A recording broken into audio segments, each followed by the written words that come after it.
We are a nation of people that no longer speak to each other. We are a nation of people who have stopped being friends with people because of who they voted for in the last election. We are a nation of people who have isolated ourselves to only watch channels that tell us that we're right. We're a nation of people that have isolated ourselves politically and to a point where discussions like this have become very difficult. Here to discuss that with me is Glenn Beck, the founder of The Blaze. Glenn, good to see you this morning. I thought Senator Rubio made that point very eloquently, but it's a point that you and many others have been making for years. So how do we move from just diagnosing the problem to actually solving it? Best way to do it is to read Martin Luther King. He talked about reconciliation and not winning, and both sides are just trying to win. I tried to win for a long time. I'm right, I'm right, I'm right.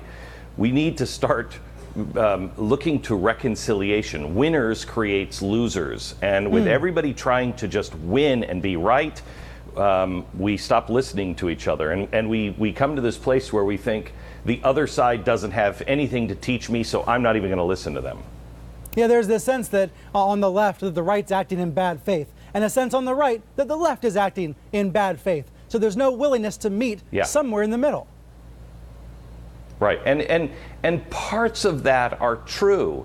Parts of it aren't. We just see the world differently. But you know, I'm a student of history, and you can look to the 1960s for answers, and you can look to the 1920s and 30s for the problems. And we are currently deeply, probably 1926, 1928, Weimar Republic.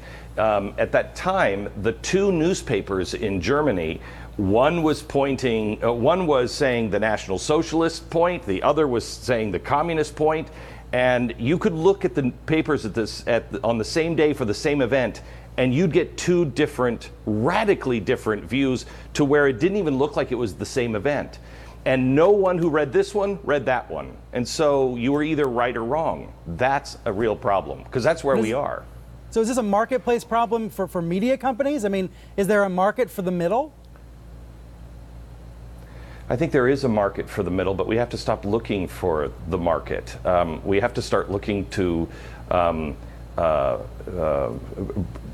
heal. We have to start looking at ourselves and saying, what role have I played? You know, it will take a long time, because there are people that are watching you right now that hate my guts and think that I'm the man that they thought I was in 2008.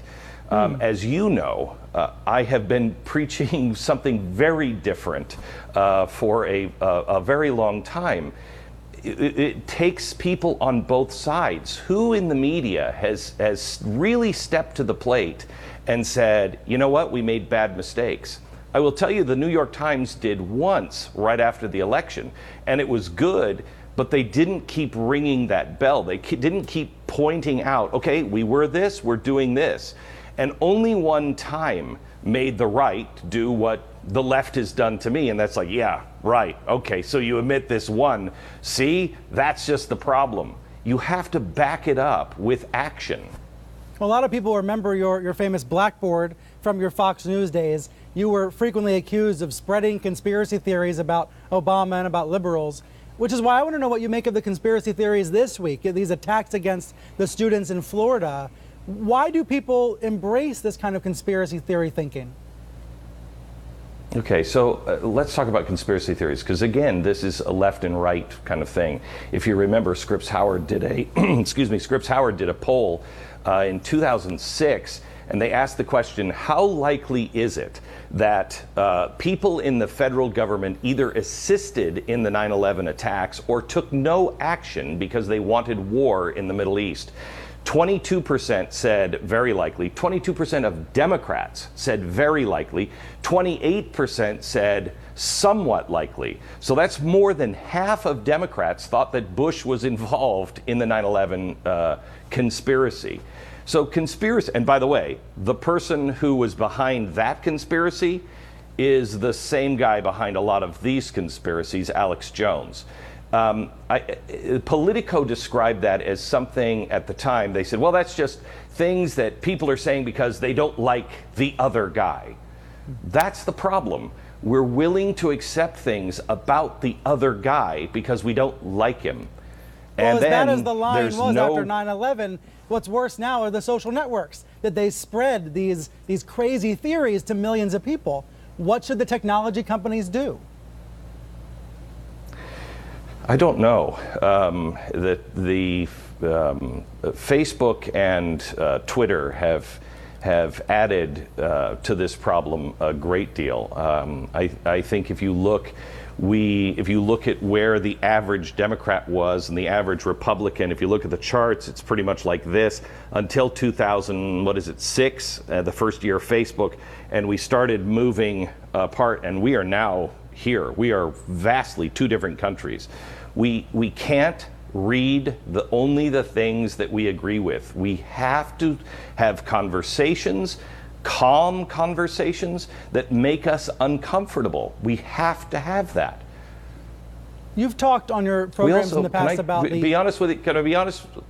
Let me be honest with you on one thing too, and this is something that you're not going to want to hear. CNN had a right and a responsibility to have that conversation, that town hall. But when you added a room full, when you added, 2,000, 5,000 people that were grieving and angry, you did nothing. You made things worse. If you wanted to have that conversation, then let's have that conversation in a calm way. But adding the crowd, it became the Christians and the Lions. It was despicable and grotesque. But you would have told the students to shush? You would have told them to shut up? No, I would have said, this is too raw right now to have a stadium full of people. You pick the people, you have the kids that want to talk, and let's have that conversation in a small room without the cheering crowds. It's why I won't go on Bill Maher. Bill Maher has asked me for years to go on his program. I won't because it is just the cheering crowd. Somebody's trying to win. Martin Luther King would not have done that. Martin Luther King would have had the discussion without the cheering crowds. Don't try to win. Look for reconciliation. Glenn, I respect your point of view, and I appreciate you being here. Thanks for coming on. Thank you very much. I appreciate you. Thank you. And that's what our show's for a critical look at the media. I did want to share this, though, from Town Hall moderator Jake Tapper. He had a Twitter dialogue with another critic of the Town Hall format, and he said it was really the community there in Parkland that asked us to facilitate a Town Hall where they could ask questions of lawmakers. You obviously feel we shouldn't have. I disagree. Then Tapper continued, you feel I should have reprimanded a mass of grieving and upset people on their behavior. I disagree. So that was Tapper's point of view. He also said to Variety, this was the toughest assignment he'd ever had at CNN. And I can see why. This town hall really was, at least in my view, a turning point in this conversation about guns.